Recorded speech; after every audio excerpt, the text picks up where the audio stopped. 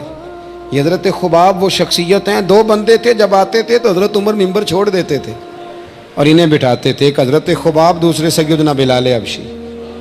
حضرت عمر ان کے لیے ممبر چھوڑتے تھے۔ جناب خباب کہتے ہیں میرا وجود کٹ گیا سارا، میں حضور علیہ السلام کی بارگاہ میں گیا، اللہ کے محبوب حرم کعبہ میں بیٹھے تھے ٹیک لگائے، میں گیا تو حضور اٹھ کے بیٹھ گئے۔ میں نے عرض کی یا رسول اللہ قرآن بھی سچا، اسلام بھی سچا، آپ بھی سچے، پر اتنی سخت سزائیں۔ لیکن کہتے ہیں حضور نے جو بات کی نا تو میری ہمتیں اور جوان ہو گئی۔ محبوب فرمانے لگے خباب بس اتنی سی بات پہ؟ تم سے پہلے جو لوگ آئے ان کے سروں پر آرے رکھ کے انہیں دو حصوں میں چیر دیا گیا، لوہے کی کنگھیوں سے ان کے گوشت ادھیڑ دیے گئے، زخم پہ زخم کھا کے جی، خون جگر کے گھونٹ پی، آہ نہ کر لبوں کو سی، یہ عشق ہے کو دل لگی نہیں۔ ابھی سے تو میرے محبوب فرمانے لگے خباب کیا بات کرتا ہے یار، اتنی سخت سزائیں لوگوں کو ملی، ہاں اگر تو آیا ہے تو میں تیرے لیے دعا کر دیتا ہوں، اے اللہ میرے خباب کی مدد فرما، اے اللہ اس کی۔ آپ فرماتے ہیں بعد پھر سکون ہو گیا، پھر میں مار چپ کر کے کھایا کرتا، پھر مجھے امید ہوتی کہ مار پڑے گی، پھر میرا ذہن بن گیا کہ اذیت آئے گی، پھر مزاج بن گیا، اس تکلیف سے مجھے گزرنا ہے۔ حضرت خباب رضی اللہ تعالیٰ عنہ ارشاد فرماتے ہیں کہ پھر عجیب مرحلہ آیا، پھر عجیب رنگ آیا، پھر عجیب وقت آیا۔ میری وہی مالکن جو مجھے مارا کرتی تھی، توجہ ہے میری بات پر، اور سلاخوں سے میرے سر داغ دیا کرتی تھی، وہ بیمار ہوئی، اس کے سر میں وقت آیا نا، وقت بدل گیا، اس کے سر میں تکلیف اٹھی، بہت بڑے طبیب کے پاس گئی تو طبیب کہنے لگا لوہے کی سلاخ گرم کر کے نا مختلف جگہوں سے تیرا سر داغا جائے گا، پھر تو ٹھیک ہو جائے گی، یہ تو نے اپنے سر کو داغنا ہے، جلانا ہے لوہے کی سلاخوں سے۔ حضرت خباب کہتے ہیں وہ گھر آئی، مجھے کہنے لگی سلاخ گرم کر کے لا، جب میں لایا تو کہنے لگی میرے سر پہ لگا۔ کہتے ہیں جب میں لگا رہا تھا تو میں کہہ رہا تھا ربی اللہ، ربی اللہ، اللہ میرا رب ہے، اللہ ہی میرا رب ہے اللہ۔ اور ہمارے تو اعلیٰ حضرت نے وظیفہ دیا نا، پڑھا کرو اللہ ربی لا شریک اللہ میرا رب ہے جس کا کوئی شریک نہیں ہے۔ اور بھائی بہت بڑے فیصلے ہو جاتے، بڑے بڑے انصاف ہو جاتے، اگرچہ وقتی طور پر فضا کچھ اور بنتی ہے، لیکن سچ ہمیشہ سچ ہوتا ہے، حق ہمیشہ حق ہوتا ہے، حق نکھر جایا کرتا ہے۔ بہت سارے جھوٹ اور پراپوگنڈے کے بیچ میں سے سچ میں طاقت ہوتی ہے، وہ خود اپنی قوتیں بنا کے بیچ میں سے اڑ جایا کرتا ہے، اور اڑ کے وہ چھا جایا کرتا ہے، اس کے اندر قوت ہوتی ہے، ہمت ہوتی ہے۔ وقت دیں حالات کو، ٹائم دیں، آپ دیکھیں کتنی جلدی حالات بدلتے ہیں۔ ہم اپنے طریقے سے، اپنے حضرت امام اعظم ابو حنیفہ بڑے امام تھے نا، اور اللہ کا فضل ہے، ہمیں فخر ہے کہ ہم حنفی ہیں، یہ ہمیں فخر ہے کہ ہم، آپ کو لوگوں کو تو ابھی ان باتوں کا زیادہ وہ نہیں نا، مزاج نہیں رہا، اب تو آپ کو پتہ ہے جماعتوں کا مزاج بن گیا ہے۔ داتا علی اجویری 1000 سال پہلے کے بزرگ ہیں، اور فرماتے ہیں اللہ کا شکر ہے میں حنفی ہوں، شکر ادا کرتے ہیں کہ میں امام اعظم کا مقلد ہوں۔ بہرحال یہ عنوان نہیں، ورنہ اس پر کچھ بات کرتا۔ امام صاحب رحمۃ اللہ علیہ بڑے آدمی تھے، بڑے آدمی کا دشمن بھی بڑا ہوتا ہے۔ پیر میرے علی شاہ صاحب رحمۃ اللہ علیہ کے مرشد نے دعا دی تھی کہ میرا دل کرتا ہے میرے علی دنیا تجھ سے حسد زیادہ کرے۔ آپ فرمانے لگے حضور یہ کیا دعا ہوئی؟ فرمانے لگے درخت کو پھل زیادہ لگے گا تو پھر ہی کوئی حسد کرے گا نا، کنگال آدمی سے کسی نے کیا حسد کرنا ہے، اس لیے دعا کر رہا ہوں کہ زیادہ حسد ہو تیرا، اللہ تجھے نعمتیں زیادہ عطا کرے۔ تو امام صاحب کے حاسد بھی بہت زیادہ تھے، جلنے والے، تکلیف دینے والے، حسد کرنے والے بڑے تھے۔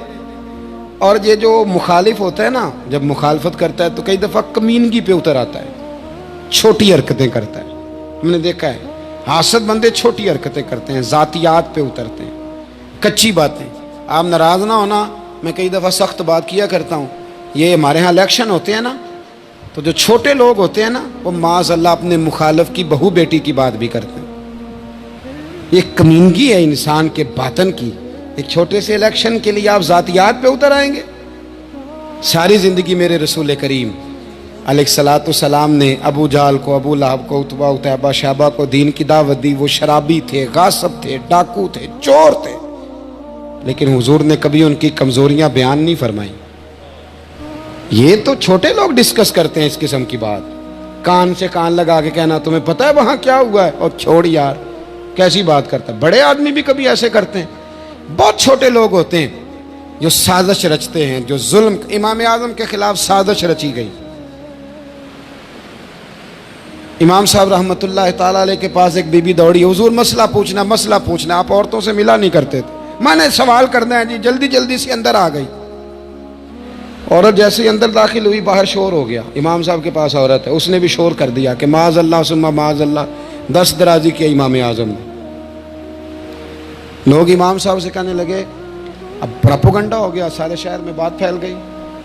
حضور آپ جواب دیں، آپ بھی کوئی بات کریں. فرمانے لگے کیا جواب دوں، بی بی اکیلا تھا، میں اندر آئی ہے، باہر شور ہوا ہے، عورت کہہ رہی ہے میں اکیلا تھا، میں جواب دوں بھی تو میری گواہی کون دے گا، میرے ساتھ کھڑا کون ہوگا، اس وقت کون ہے جو اٹھ کے کہے گا کہ نہیں نہیں ایسی بات کوئی نہیں. یہ تو ماحول تو اور رخ اختیار کر گیا. تو حضور اب کیا کرنا ہے؟ تو آپ فرمانے لگے کرنا کیا ہے، میں کوئی لاوارث ہوں، رب رسول کا ماننے والا ہوں، میں فیصلہ اپنے اللہ پہ چھوڑتا ہوں. وہ بھی تو عدالت ہے نا. مصیبت یہ ہے کہ میں اور آپ سارے فیصلے خود کرنا چاہتے ہیں، حالانکہ خود کچھ فیصلے چھوڑ دینے چاہیے، وہی ہو تو بہتر ہے. فرمایا اللہ رسول پہ چھوڑتا ہوں، ختم ہو گئی بات. اب میں دلیل دوں گا بھی تو میری سنے گا کون؟ اس طرح کے ماحول میں کئی دفعہ آپ دلیل دیتے بھی ہیں تو کوئی سننے کو تیار ہے، وقت فیصلے کرتا ہے، کون سنے گا؟ فرمایا بس ٹھیک ہے.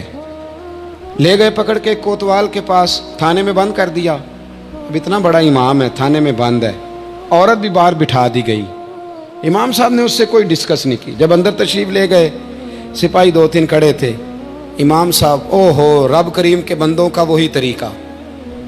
امام صاحب نے وضو کے لیے پانی مانگا، اور پھر امام اعظم نے نفلوں کی نیت باندھی اور 2 رکعتیں پڑھ کے کہنے لگے مالک عزتیں بھی تیرے پاس ہیں، ذلتیں بھی تیرے پاس ہیں، تو جس حال میں ابو حنیفہ کو رکھے گا مجھے شکوہ کوئی نہیں، میں تیری رضا پہ راضی ہوں، جیسے تو چاہے میں راضی ہوں تیری رضا پہ.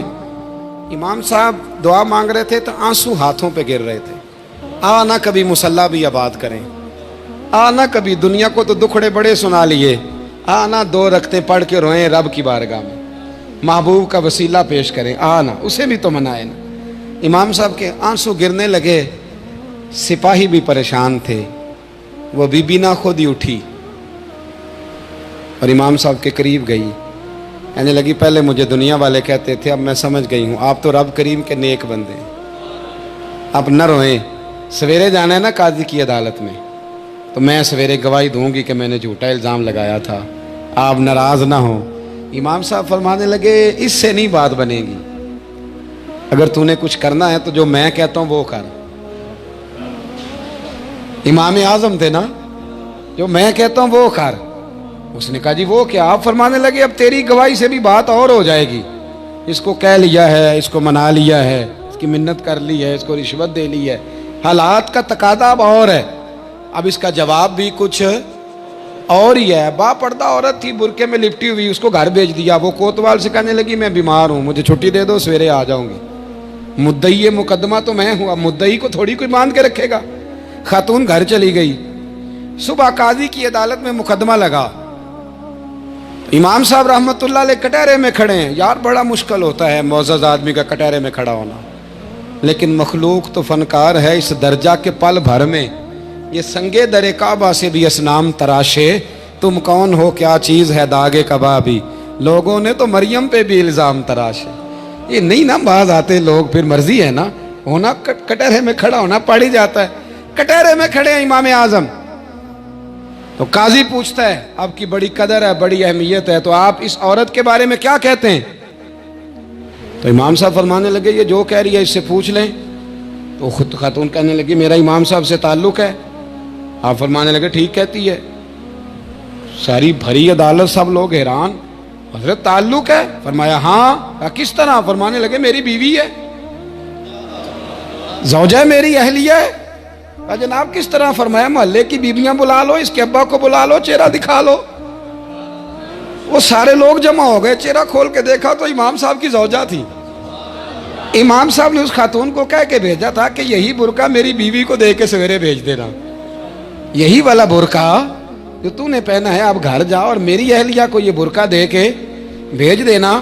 وہ برقع دے کے اس نے بھیج دیا۔ جب امام صاحب رحمت اللہ علیہ کی اہلیہ ثابت ہو گئیں کہ یہ تو امام صاحب کی اہلیہ ہیں جو کھڑی ہیں، اب وہ جو سازش رچنے والے تھے وہ دائیں بائیں دیکھ رہے تھے۔ تو امام صاحب نے ایک بات کی جو بڑی شاندار ہے، فرمایا تدبیریں تم نے بھی کی تھی، پر جو تدبیر میرا رب فرماتا ہے نا، جو تدبیر میرا، فرمایا یہ ابو حنیفہ کی تدبیر نہیں، یہ تدبیر میرے اللہ کی ہے جو اس نے مجھے عطا فرمائی، مجھے سجھائی۔ اب قاضی صاحب نے حکم دیا کہ جتنے لوگوں نے الزام لگایا وہ سارے معافی مانگیں، وہ آئیں جس نے بات کی۔ بھائی وقت کو دیکھیں، فیصلے اللہ کے حوالے کریں۔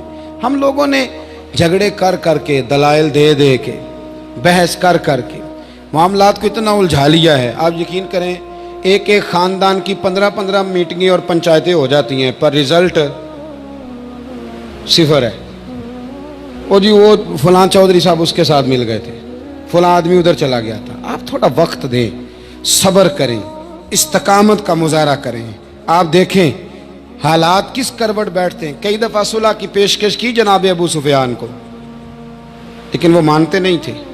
حضرت عباس فرماتے میں نے کئی دفعہ انہیں کہا، حدیبیہ میں بھی میں نے کہا، انہوں نے سخت شرائط کے ساتھ صلح کی، لیکن جب حضور لشکر لے کے گئے نا میدان میں، توجہ ہے میری بات پر، 10,000 کا لشکر گیا تو پھر ابو سفیان خود اٹھ کے حضرت عباس کے گھر گئے، کہنے لگے میں نے تو آج آپ کے بھتیجے کی شان دیکھی ہے۔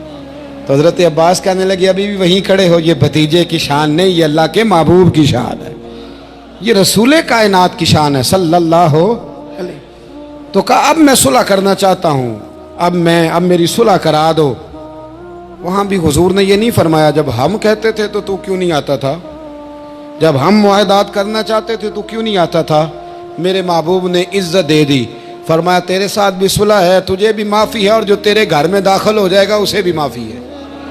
ختم ہو گئی بات۔ بھائی وقت دیں حالات کو، حالات بدل جاتے ہیں، تبدیلی آ جاتی۔ اللہ تبارک و تعالیٰ کمزوروں کو طاقتور کر دیا کرتا ہے، غریب کو امیر بنا دیا کرتا ہے۔ اللہ تبارک و تعالیٰ ان لوگوں کو جن کی کوئی آواز سننے والا نہیں ہوتا، ان کی چھوٹی آواز کو اللہ قوت دے دیتا ہے، طاقت دے دیتا ہے۔ شرط یہ ہے کہ آپ استقامت کا مظاہرہ فرمائیں، صبر کا مظاہرہ فرمائیں، آپ تھوڑا اپنی زندگی میں ٹھہراؤ لائیں، آپ تھوڑا حوصلہ کریں۔ آپ فوری طور پر وہ راتوں رات امیر ہونا، راتوں رات باوقار ہونا، راتوں رات چھا جانا۔ ہمارے ایک بزرگ فرمایا کرتے تھے جتنا تیز دوڑو گے نا سامنے سے ہوا بھی اتنی تیز ہی پڑے گی۔ فرماتے تھے اگر بس پہ سیٹ نہیں نہ ملی، پچھلی بس کا انتظار کر لو، چھت پہ بڑی ہوا لگتی ہے، اور اگر تم جلد باز ہونا کہ جانا میں نے ابھی ہے تو فرمایا پھر چھت پہ بیٹھنا پڑے گا تو ہوا بڑی تیز پڑے گی۔ پھر تھوڑا کر کے، حوصلہ کر کے، احتیاط کے ساتھ آپ سفر کریں۔ اپنی زندگی میں وہ استقامت لائیں جو ہمارے بزرگوں کا طریقہ ہے، وہ حوصلہ لائیں جو ان کو بڑا کرتا تھا، وہ والا ماحول لائیں جس سے ان لوگوں کے اندر طاقتیں آئیں۔ بڑا نام ہے امام احمد بن حنبل کا، بڑا تذکرہ ہے، بڑا کچھ ہے۔ پتہ ہے آپ کو کہ امام احمد بن حنبل کتنا عرصہ جیل میں رہے ہیں؟ امام صاحب کو اتنے درے مارے جاتے تھے کہ جب آپ کا کرتا اتارا جاتا تھا تو اس سے خون نچڑ رہا ہوتا تھا۔ آج ہم مسند امام احمد بن حنبل اے سی والے کمرے میں بیٹھ کے پڑھتے ہیں، اور جب ہم اس کا حوالہ دے رہے ہوتے ہیں تو ہم کہہ رہے ہوتے ہیں تو پتہ میں کتنا بڑا آدمی ہوں، 14 جلدوں کی کتاب میں سے حوالہ دے رہا ہوں۔ اس بندے سے پوچھو جس نے لکھی ہے، اس سے پوچھو جس نے یہ کمال کیا ہے، اور اتنا بڑا آدمی اور سچا بادشاہ مار رہا ہے۔ ایک دن اس نے تانا بھی دیا، کہنے لگا احمد بن حنبل مجھے بھی پتہ ہے آپ ٹھیک ہیں، اور آپ کو بھی پتہ ہے آپ ٹھیک ہیں، ظلم ہو رہا ہے، زیادتی ہو رہی ہے، پر لوگ آپ کی سپورٹ کیوں نہیں کر رہے؟ دنیا آپ کے پیچھے کیوں نہیں چل رہی؟ کوئی آپ کے ساتھ کیوں نہیں آ رہا؟ تو امام احمد بن حنبل کہنے لگے اتنا ہی کافی نہیں کہ تو میرے اوپر ظلم کر کے بھی مجھے سچائی کہہ رہا ہے، یہ میری جیت کافی نہیں. اور فرمایا اگر تو نے رزلٹ دیکھنا ہوا نا تو تیرا اور میرا رزلٹ جنازے والے دن نکلے گا. جنازہ فیصلہ کرے گا. اکھاں جدو میٹیاں زمانہ مینوں روے گا، اپنا تے اپنا بیگانہ مینوں روے گا. جدو نہ میں دسیا میخاراں نوں میخانے وچ جام ٹوٹ جان گے، اے میخانہ مینوں روے گا. کئی لک لک رون گے تے کئی بک بک رون گے. گلیاں دا یانا تے سیانا مینوں روے گا. کوئی آسان بات ہے؟ فرمایا یہ جنازے والے دن پتہ چلے. اللہ تعالیٰ سمجھنے کی توفیق عطا.